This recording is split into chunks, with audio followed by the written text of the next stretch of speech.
We got more breaking news out of the NFL where the Bengals are releasing longtime running back Joe Mixon. This comes from multiple reports. Spent the last 7 years in Cincinnati, rushing for 1,000+ yards in 4 of those 7 seasons. Mixon leaves the Bengals with the 2nd most rushing touchdowns and 3rd most rushing yards in franchise history. CBS Sports' Ryan Wilson joining us now. Here, our NFL analyst and draft expert, Joe Musso, your host. Ryan, I'm trying to parse through this one and make sense of it right now because this will save the Bengals $6.1 million on their cap this season. Not necessarily money that allows you to sign, I don't know, T. Higgins or get ready to sign Jamar Chase. And they're bringing on Zack Moss for about $4 million a year. So let's call it $2 million in savings against their cap. Why does this make sense? I think what they're doing, and this was actually a surprise to me, Joe, as I looked at the numbers, the last 5 seasons, how many times did Joe Mixon rush for 4.1 yards per average or better, do you think? I'd be guessing on that one. It's probably a low number.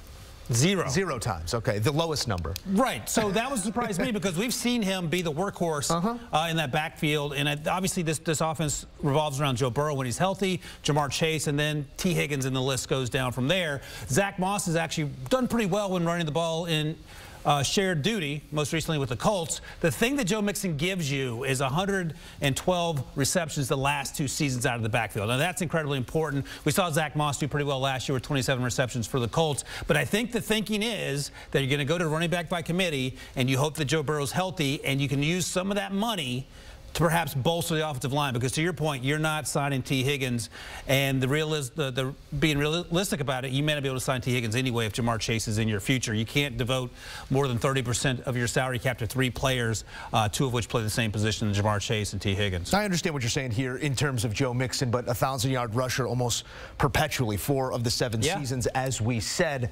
It's going to be another franchise that takes on a different form because of that massive quarterback contract signed some years ago.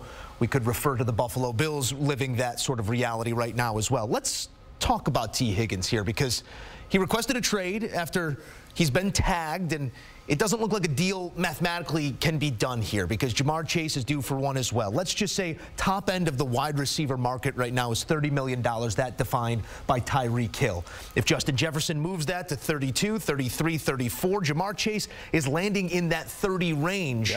How much money would even be there on an average annual basis for a T. Higgins? Is there a reality where they can get both done? Unless T. Higgins is willing to play for a bargain, no. And that's the realistic, that's the real news that you probably don't want to hear for T. Higgins and his camp. The other question you have to ask yourself, Joe, is T. Higgins the #1? In this offense, he's not because it's Jamar Chase.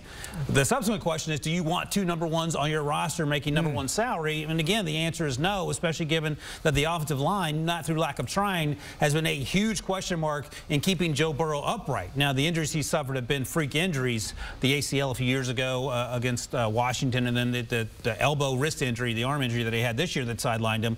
But I think at the end of the day, you want to continue to build the offensive line with the understanding that you've tagged T. Higgins, and he's requested a trade. I understand that. That's a sort of a bargaining ploy, which I also understand. But at the end of the day, I don't know if he remains there. You can't pay 2 wide receivers #1 money when you have needs everywhere else in a division that's incredibly competitive. And by the way, the Ravens were just a few lack of running plays away from making their way to the Super Bowl. Higgins do that $21 million on the wide receiver franchise tag. We'll see if he plays under that tag or if he does get the deal that he has requested as of Monday. But it's Joe Mixon out in Cincinnati. Ryan Wilson in on CBS Sports HQ. We got all your coverage on CBSSports.com and on the CBS Sports app. Scan that QR code if you don't have the app. We won't hold it against you, but get involved right now. It is the premier app in all of sports, the fastest box score updates, scores as they happen, and all the information, news, and notes you need from us on CBS Sports HQ. Download and enjoy the CBS Sports app.